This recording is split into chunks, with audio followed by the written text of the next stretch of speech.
আজকে অনেক কটা বিষয় নিয়ে আলাপ করা লাগবে, কারণ চারিদিকে মেলা গ্যাঞ্জাম লাগিছে। প্রথম বিষয় নিয়ে আলাপ করি।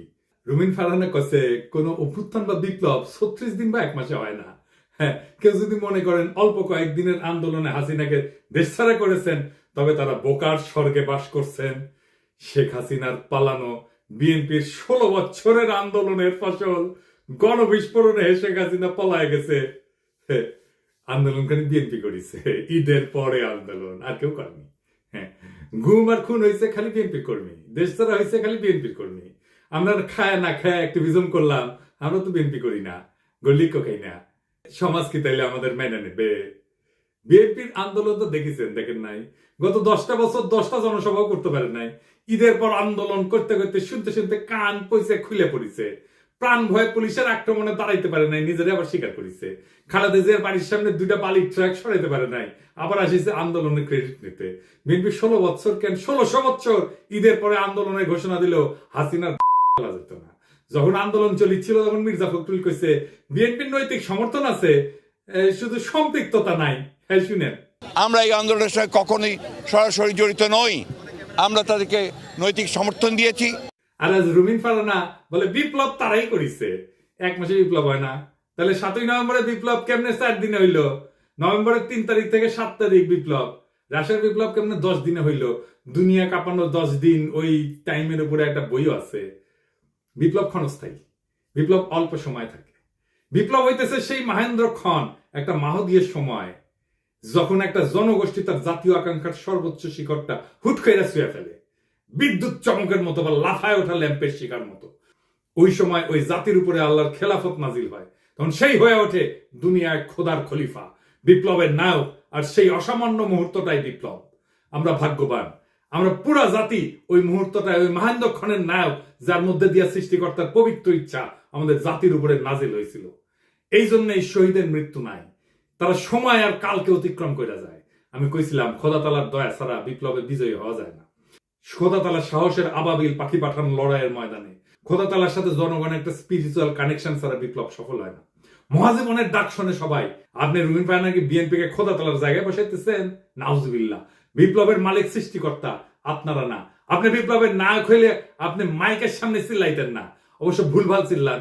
কইতেছে 18 সালে নাকি বিএনপি নির্বাচন প্রত্যাখ্যান করেছে। শুনেন, আওয়ামী লীগ যখন ভারতের সঙ্গে আঘাত করে 14, 18, 24-এ ক্ষমতা দখল করলো, বিএনপি তখন আকস্মিকভাবে জনগণের পাশে থেকে নির্বাচন প্রত্যাখ্যান করেছে। ওই নিজেই 2018 সালে সংসদে সংরক্ষিত আসনের এমপি ছিল বিএনপির, আবার বিএনপি নির্বাচন প্রত্যাখ্যান করছে। কি কয় না কয় তার কোনো ঠিক নাই। শুধু তাই না, 10 কাঠার একটা প্লট চাই আবেদন করেছিল, যে প্লট পাইলে নাকি চিরকৃতজ্ঞ থাকিবে। দেখেন, এটা প্লটের লোভ সামলাইতে পারে না, সে আবার বিপ্লব বিপ্লব করে। হ্যাঁ, খেল খতম হয়েছে, পয়সা হজম। দরখাস্তটা দেখেন, একবার বলে 2/3 মেজরিটি নিয়ে বিএনপি ক্ষমতায় যাবে। শুনেন, আবার বলে বিএনপি নেতা কর্মীদের কন্ট্রোল করা যাচ্ছে না, কেন্দ্রে জানায় কোনো লাভ হচ্ছে না। শুনেন, বিএনপির নেতা কর্মীদেরকে মাঠ পর্যায়ে কন্ট্রোল করা যাচ্ছে না, চাঁদাবাজির সঙ্গে যুক্ত, জমি দখলের সঙ্গে যুক্ত, টেন্ডারবাজির সঙ্গে যুক্ত। আমার এলাকাতে পদধারী নেতারা কেউ মাটি ভরাট করে নদীর উপরে, জমি দখল করে, আরেক উপজেলায় পদধারী নেতারা মামলা বাণিজ্য করে। তো কন্ট্রোল করা তো যাচ্ছে না। কেন্দ্রে খবর পাঠানো হয়েছে, কেন্দ্র কোনো অ্যাকশন নেয় নাই। তো বুঝছেন তো, বিএনপি ক্ষমতা এসে কি করবি?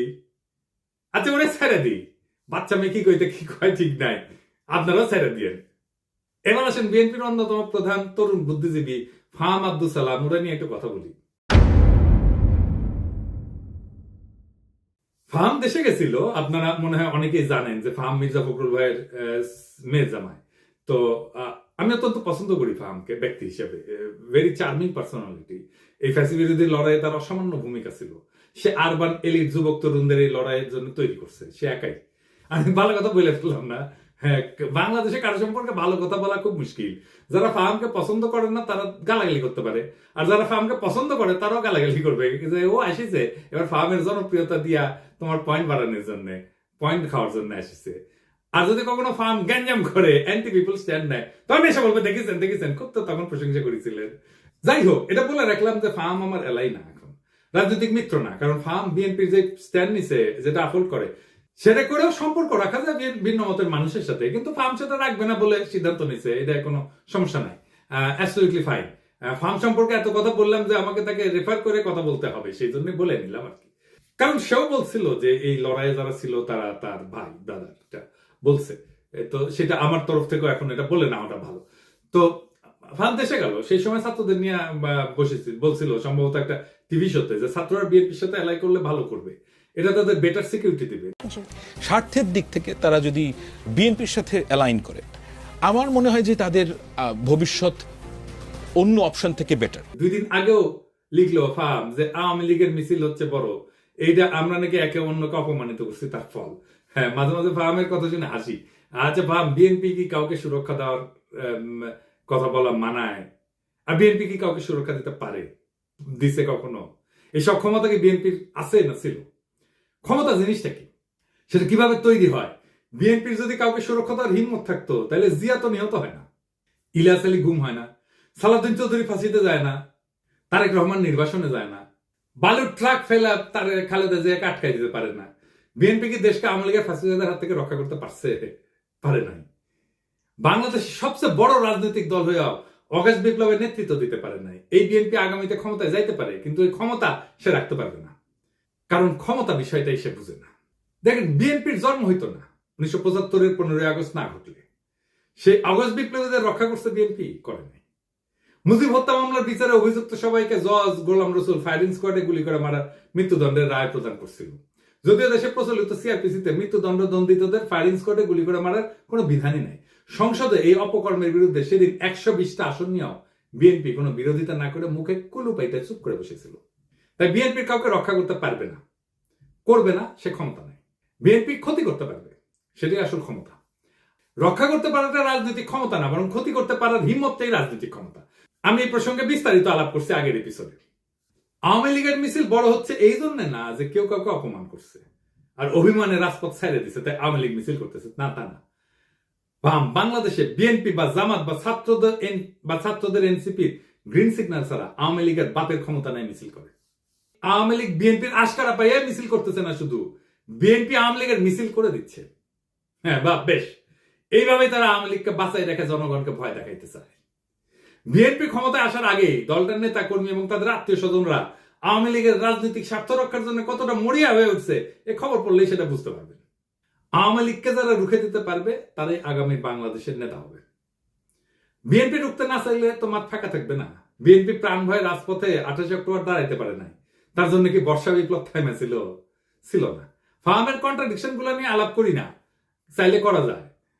ফার্ম কইতেছে 71 একটা রেড লাইন, এই রেড লাইন ক্রস করলে বাংলাদেশের রাজনীতি করা যাবে না। এই জন্য নাকি জামাত মেইনস্ট্রিম হইতে পারে নাই। আজিব বাত। বিএনপি কি 71 কে ওন করে? সে নিজে কি ফার্মকে নিজে বাঙালি জাতীয়তাবাদকে ওন করে? ফার্ম তো নিজেই নিজেকে হিন্দুস্তানি মুসলমান বলছে। দেখেন, আমি নিজেকে বাঙালি মনে করি না, আমি নিজেকে হিন্দুস্তানি মুসলমান মনে করি। ফার্ম কি ধর্ম নিরপেক্ষতা মানে? সে কি সমাজতন্ত্র মানে? সে নিজেই কমিউনিস্টকে দান্দিক বলে। সেই বাকশাল চাই, আবার ইউরোপিয়ান এনলাইটমেন্ট চাই। দান্তিক বোকাচোদা আর কি। তাইলে ফার্মের 71টা আসলে কি? ফার্মের ন্যারেটিভ কি 71-এর? আমি আসলে জানতে চাই। এবার আসেন বিএনপির 31 দফা নিয়ে আলাপ করি। আমি 31 দফার এক এক দফা নিয়ে সারা ভাবে আলাপ করেছি, আপনারা দেখছেন। আলাপ একবারে যদি করতাম আগ্রহ ধরে রাখতে পারতেন না। তো বিএনপির কিছু কইতে ইচ্ছা করে না, এটা বেকুব ভর্তি দল, এরা নিজেদের দুর্বলতা কখনো বুঝতে পারে নাই। যেহেতু অ্যান্টি আওয়ামী লীগ সকলের কাজের সুফল পাইছিল, তাই তারা ভাবে নাই নিজের ইন্টেলেকচুয়াল অ্যাসেট গড়ে তুলতে হবে। এখন পরিচয় গাড্ডায় আওয়ামী আমলের কোন ন্যারেটিভ তৈরি করতে পারে নাই, একটাও না। আপনি দেখাতে পারবেন না একটা ন্যারেটিভ তৈরি করেছে, নিজেদেরকে রক্ষা করতে পারেনি ন্যারেটিভ তৈরি করে। আর এইটা যে তাদের দুর্বলতা, এটা কোনোদিন খতায় দেখে নাই। গাড়পেলি করে মাস্তানি হয়, রাজনীতি হয় না। রাজনীতি সিরিয়াস বিষয়, ক্ষমতা মাফিয়াদেরও থাকে। যাই হোক, আজকে 2টা দফা নিয়ে আলাপ করবো বিএনপির 31 দফা। তার আগে কয়ে নি, রাজনৈতিক দফার সংখ্যা কম হইতে হয়। আমি চ্যালেঞ্জ দিয়ে বলতে পারি, বিএনপি স্ট্যান্ডিং কমিটির প্রত্যেককে আলাদা কইরা 31 দফা লিখতে বলেন, পারবে না, একজনও লিখতে পারবে না 31টা দফা। আপনি বিএনপির কর্মী বা হন, নেতা হন, নিজে লেখেন, এটা এপিসোড বফ করে নিজে লেখেন, পারবেন না। আমি চ্যালেঞ্জ দিলাম, পারবেন না। আপনি নিজে যার রাজনীতি করাটাই কাজ, যে পারেন না নিজের দফাটা নিজে লিখতে, মনে রাখতে। পাবলিকের বাপের ধন কি সাপে খাইছে যে সে মনে রাখবে? তার ঠেকা পড়ছে? আসেন দেখি রাজনৈতিক কর্মসূচি অল্প দফায় কেন হইতে হয় সেটা একটু আলোক করি। এক নম্বর কারণ সহজবোধ্যতা। অল্প দফা থাকলে জনগণ সহজে বুঝতে পারে কি দাবি করা হচ্ছে, বেশি দফা থাকলে মেসেজ জটিল হয়ে যায়, সেই জন্য সাধারণ মানুষের মনোযোগ হারানোর ঝুঁকি বাড়ে। 2 নম্বর, মোবিলাইজেশন সহজ হয়। কম দফা মানে একটা বা দুইটা মূল দাবির পিছনে জনগণ জোরালো ভাবে ঐক্যবদ্ধ হইতে পারে, আন্দোলনের শক্তি বাড়ে। 3 নম্বর, কৌশলগত চাপ সৃষ্টি করা যায়। সরকার বা বিরোধী শক্তির উপর চাপ তৈরি করার জন্য স্পষ্ট এবং নির্দিষ্ট দাবি থাকা জরুরি। বেশি দাবি দিলে কোনো দাবি নিয়ে সুনির্দিষ্টভাবে চাপ তৈরি করা যায় না। গতি বজায় রাখা। কম দফার কর্মসূচি আন্দোলনের গতি এবং ফোকাস বজায় রাখে। লম্বা তালিকা মানে প্রত্যেকটা বিষয় আলাদা করে ব্যাখ্যা লাগবে, যা সময় ক্ষেপণ করে। 5 নম্বর হইতেছে সংবাদ মাধ্যমে সহজে প্রচার। মিডিয়া ছোট স্পষ্ট বার্তা প্রচার করতে পছন্দ করে। অল্প দফায় আন্দোলন সহজে শিরোনাম হয়। আমি এটা বললাম আন্দোলন এই কারণে, কারণ তারা কিন্তু 31 দফা আন্দোলনের সময় করছে, বিপ্লবের পরে করে নাই, সেজন্য আন্দোলনের কথা বললাম। আমাদের সফল আন্দোলনগুলো দেখেন, রাষ্ট্রভাষা বাংলা চাই 6 দফা। এরশাদ বিরোধী আন্দোলনের 1 দফা, 1 দফা 1 দাবি, এরশাদ তুই কবে যাবি। হাসিনা খাতা আন্দোলনের 1 দফা। এমনকি বিএনপি যে 4 দলীয় জোটের 5 দফা ছিল 2001 সালের নির্বাচনে, দুর্নীতিমুক্ত প্রশাসন, সুশাসন, আইন শৃঙ্খলা উন্নয়ন, এই সমস্ত। তারপরে দফা বাড়তে থাকে। 2018 সালে বিএনপির ঐক্যফ্রন্টের দফা হয় 7 দফা আর 11টা লক্ষ্য। এই হইতেছে বাম ইনফ্লুয়েন্স। দাবি ঢুকাইতে হবে টাইসা। মানুষ পড়লো কিনা শুনলো কিনা ভাবাভাবি নেই। আসেন 31 দফার 2 নম্বর দফা নিয়ে দেখি। তারা কইতেছে বাংলাদেশে গণতন্ত্র, ভোটাধিকার পুনঃপ্রতিষ্ঠা এবং স্বচ্ছ গণতান্ত্রিক প্রক্রিয়াকে স্থায়ী, সাংবিধানিক এবং প্রাতিষ্ঠানিক রূপ দেওয়ার লক্ষ্যে একটা নির্বাচনকালীন দল নিরপেক্ষ তত্ত্বাবধায়ক সরকার ব্যবস্থা প্রবর্তন করা হবে। ভালো কথা, কিন্তু প্রশ্ন হইতেছে তত্ত্বাবধায়ক সরকার তো বিএনপি প্রবর্তন করেছিল, তাই না? আইন কইরা 96 সালে তো টিকলো না কেন? আবার আইন করবে, টিকবে না। মানে আমরা চক্রাকারে একই সমস্যার আবর্তে ঘুরপাক খাবো নাকি বারে বারে? আবার যে বাতিল হবে না তার নিশ্চয়তা কি? জনগণ চায় একটা নিরপেক্ষ নির্বাচন, অবাধ স্বচ্ছ নির্বাচন, নেতা নির্বাচনের স্বাধীনতা। এটা কিভাবে নিশ্চিত হবে? বিএনপি তো বিচারপতির বয়স বাড়ায় নিজেদের পছন্দ মতো লোককে তত্ত্বাবধায়ক সরকার প্রধান বানাতে চেয়েছিল 2006 সালে, জানেন তো?